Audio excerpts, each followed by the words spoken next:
DM madam सादे कपड़ों में फल बेच रही थी। दरोगा आकर अवैध वसूली करने लगा। फिर डीएम ने पूरी हेकड़ी निकाल दी। नमस्कार दोस्तों, मैं हूं आपका दोस्त विवेक वर्मा और वर्मा स्टोरीज के एक और रोंगटे खड़े कर देने वाले और न्याय की ताकत से भरे एपिसोड में आपका बहुत बहुत स्वागत है। दोस्तों, हमारे समाज में कुर्सी और वर्दी का नशा ऐसा होता है कि वह अच्छे भले इंसान की आंखों पर अहंकार की पट्टी बांध देता है। कुछ लोग जब सत्ता की कुर्सी पर बैठते हैं तो उन्हें लगता है कि सड़कों पर धूल फांकने वाले गरीब इंसान की कोई अहमियत नहीं है। लेकिन वो यह भूल जाते हैं कि कभी-कभी उसी धूल के पीछे से एक ऐसा तूफान उठता है जो बड़े-बड़े अहंकारियों को घुटनों पर ला देता है। आज की जो कहानी मैं आपके लिए लेकर आया हूं, वह एक ऐसे ही घमंडी दरोगा और एक तेज तर्रार जमीन से जुड़ी हुई महिला जिलाधिकारी यानी डीएम की कहानी है। यह कहानी आपके अंदर एक ऐसा जोश भर देगी कि आपका सीना गर्व से चौड़ा हो जाएगा। तो दिल थाम कर बैठिएगा। यह कहानी है चंदन नगर नाम के एक बहुत ही पुराने और घनी आबादी वाले जिले की। चंदन नगर का सबसे बड़ा बाजार मीना बाजार हमेशा हजारों लोगों की भीड़ से गुलजार रहता था। लेकिन इस बाजार की रौनक के पीछे एक बहुत बड़ा खौफ छिपा हुआ था। और वह खौफ था उस इलाके के थाने के इंचार्ज दरोगा बजरंग का। बजरंग का शरीर किसी पहाड़ जैसा था। उसकी लंबी मूंछें और हमेशा खून से लाल रहने वाली आंखें लोगों के दिलों में दहशत पैदा करती थीं। बजरंग के लिए खाकी वर्दी देश की सेवा का प्रतीक नहीं, बल्कि गरीबों को लूटने और अपनी तिजोरियां भरने का एक हथियार थी। वह हर शाम अपनी पुलिस जीप में बैठकर पूरे बाजार का चक्कर लगाता था।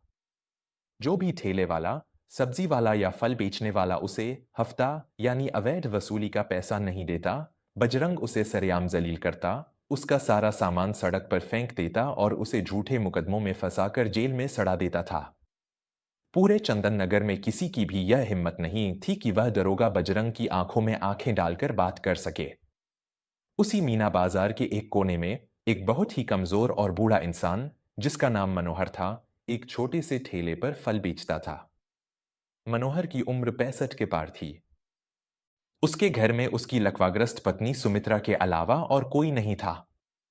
मनोहर की दिन भर की कमाई मुश्किल से 100-150 रुपए होती थी, जिससे वह अपनी पत्नी की दवाइयां और 2 वक्त की सूखी रोटी का इंतजाम करता था। गर्मियों की एक बेहद तपती हुई दोपहर थी। सूरज आसमान से जैसे आग बरसा रहा था। बूढ़ा मनोहर अपने ठेले के पास खड़ा पसीने से नहाया हुआ था। उसे अपनी पत्नी सुमित्रा के लिए एक बहुत ही जरूरी दवा खरीदनी थी, जिसकी कीमत 300 रुपए थी। लेकिन सुबह से उसका एक भी फल नहीं बिका था। मनोहर हताश होकर अपने ठेले के पास बैठ गया और उसकी आंखों से बेपसी के आंसू छलक पड़े। तभी बाजार की भीड़ को चीरती हुई एक नौजवान औरत मनोहर के ठेले के पास आकर रुकी। उस औरत ने एक बेहद साधारण, पुरानी और जगह-जगह से घिसी हुई सूती साड़ी पहनी हुई थी। उसके चेहरे पर धूल और पसीना जमा हुआ था और उसने अपने सिर को साड़ी के पल्लू से आधा ढका हुआ था। उसके पैरों में एक टूटी हुई हवाई चप्पल थी। वह दिखने में बिल्कुल किसी गरीब मजदूर या गांव की साधारण औरत जैसी लग रही थी। लेकिन उस औरत की आंखों में एक अजीब सा तेज था। एक ऐसी चमक और गहराई जो किसी आम इंसान की आंखों में नहीं हो सकती। यह औरत कोई और नहीं, बल्कि चंदन नगर जिले की नई नियुक्त हुई जिलाधिकारी डीएम आईएएस सौम्या थी। सौम्या पूरे राज्य की सबसे तेज तर्रार, निडर और ईमानदार आईएएस अधिकारी मानी जाती थी। उनका नाम सुनकर ही बड़े-बड़े अपराधियों और भ्रष्ट नेताओं के पसीने छूट जाते थे। उन्हें चंदन नगर का नया चार्ज दिया गया था। लेकिन सौम्या जानती थी कि चंदन नगर का पूरा प्रशासन और पुलिस महकमा सड़ा हुआ है। उन्हें दरोगा बजरंग की अवैध वसूली की कई गुमनाम शिकायतें मिल चुकी थी। सौम्या अपनी लाल नीली बत्ती वाली एसी गाड़ी में बैठकर मुआयना करने में विश्वास नहीं रखती थी।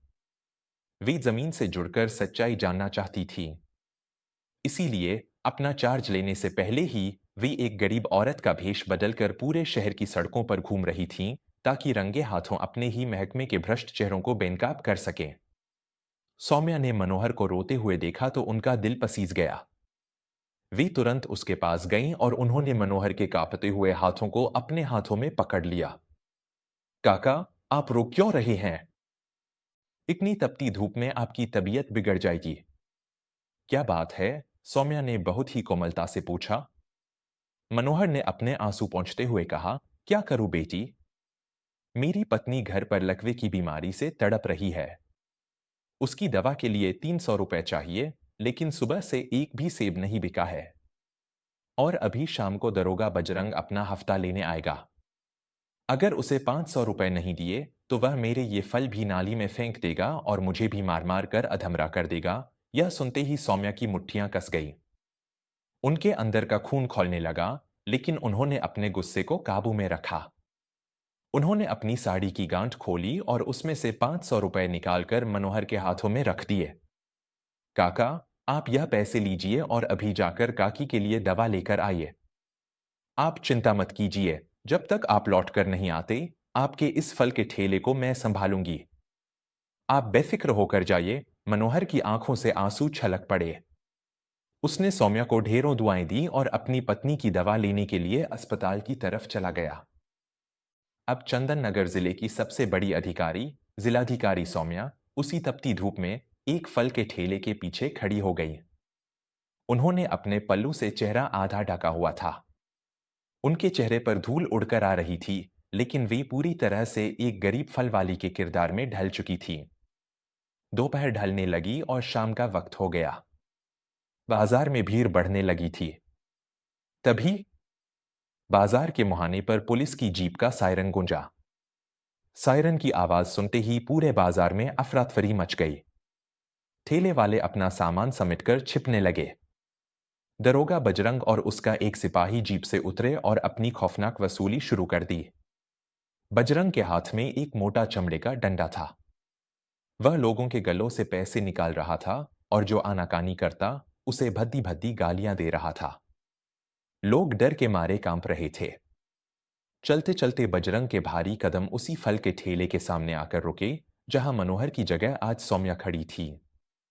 सौम्या ने अपना चेहरा पल्लू से आधा ढका हुआ था और वे नजरें झुकाए खड़ी थी। बजरंग ने अपना चमड़े का डंडा ठेले पर रखे फलों पर जोर से मारा। अरे ओ कलमंगी! वह बुढ़ा मनोहर कहाँ मर गया? और तू कौन है बे? चल निकाल मेरा हफ्ता। आज पूरे 500 रुपए चाहिए मुझे। सौम्या ने अपनी जगह से हिले बिना बहुत ही शांत और नीची आवाज में कहा, काका की पत्नी बीमार है दरोगा जी, वे दवा लेने गए हैं। मैं उनकी जगह खड़ी हूं। सुबह से एक भी फल नहीं बिका है। मेरे पास आपको देने के लिए 1 रुपया भी नहीं है। एक फल बेचने वाली औरत के मुंह से ना सुनकर बजरंग का अहंकार भड़क गया। उसने एक सेब उठाया, उसे आधा खाया और बाकी का जूठा सेब सौम्या के मुंह की तरफ फेंक दिया। तेरी इतनी हिम्मत कि तू दरोगा बजरंग को खाली हाथ लौटाएगी? तेरे पास पैसे नहीं हैं तो मैं क्या करूं? मुझे मेरा टैक्स चाहिए, वरना तेरे ये सारे फल अभी नाली में बहा दूंगा। बजरंग दहाड़ रहा था। सौम्या अब अपनी जगह से धीरे धीरे आगे आईं। उनके चेहरे से पल्लू थोड़ा सा खिसक गया था। उन्होंने सीधे बजरंग की आंखों में आंखें डालते हुए एक ऐसी बात कही, जिसने बजरंग के सीने में आग लगा दी। कानून गरीबों को कुचलने के लिए नहीं, बल्कि उन्हें सुरक्षा देने के लिए होता है दरोगा जी। एक रक्षक का काम लोगों को लूटना नहीं होता। अगर आप इस तरह अवैध वसूली करेंगे, तो मैं आपकी शिकायत ऊपर के अधिकारियों से करूंगी। एक फटेहाल, दो कौड़ी की फल वाली के मुंह से कानून और शिकायत की बात सुनकर बजरंग पागल हो गया। उसकी ही इलाके में, उसकी ही लोगों के सामने एक मजदूर औरत उसे चुनौती दे रही थी। तेरी इतनी जुर्रत! दो कौड़ी की सड़क छाप औरत मुझे कानून सिखाएगी? बजरंग ने अपना भारी हाथ हवा में उठाया और अपनी पूरी ताकत के साथ सौम्या के गाल पर तमाचा जड़ने के लिए आगे बढ़ा।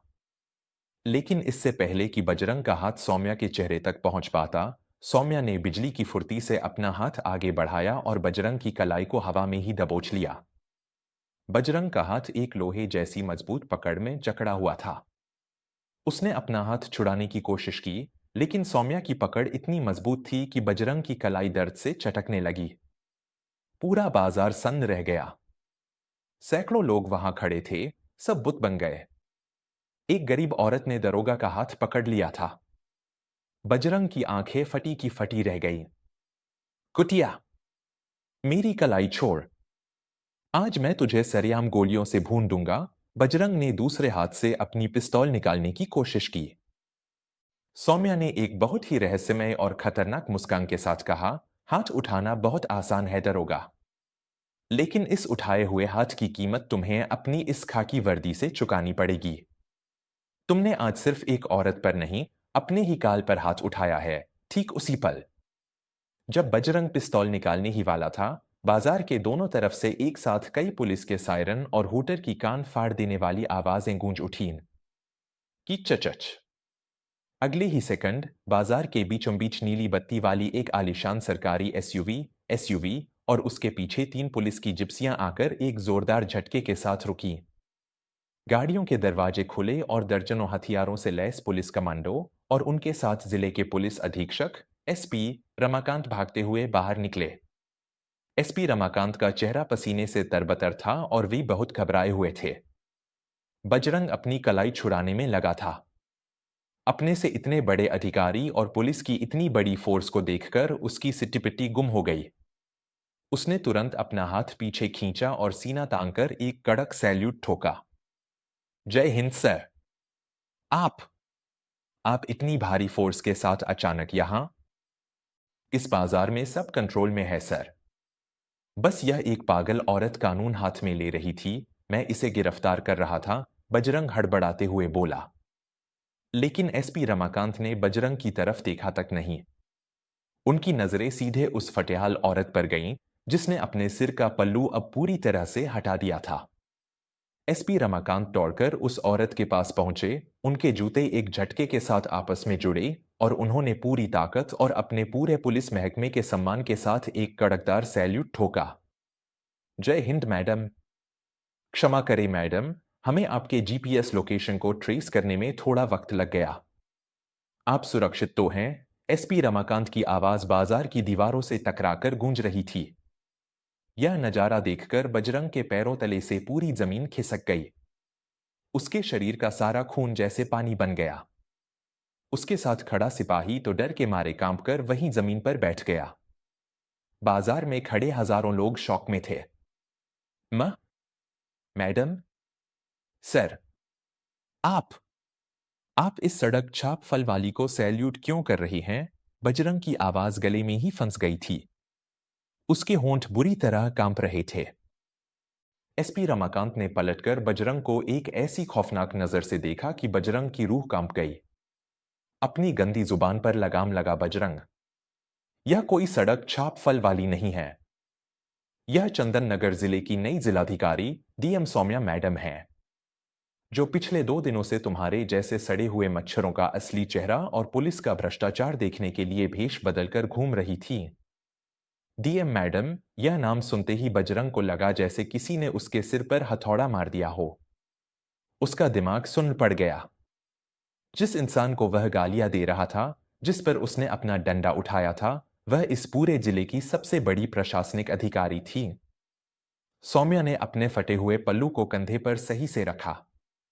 उनकी आंखें अब किसी शेरनी की तरह धधक रही थी। वे धीरे धीरे कदम बढ़ाते हुए बजरंग के ठीक सामने आकर खड़ी हो गई। बजरंग घुटनों के बल जमीन पर गिर पड़ा। वह फूट फूट कर रोने लगा और उसने सौम्या के पैर पकड़ लिए। मुझे माफ कर दीजिए मैडम। मुझसे बहुत बड़ा पाप हो गया। मैं आपको पहचान नहीं पाया। मुझे लगा आप सच में कोई गरीब फल वाली हैं।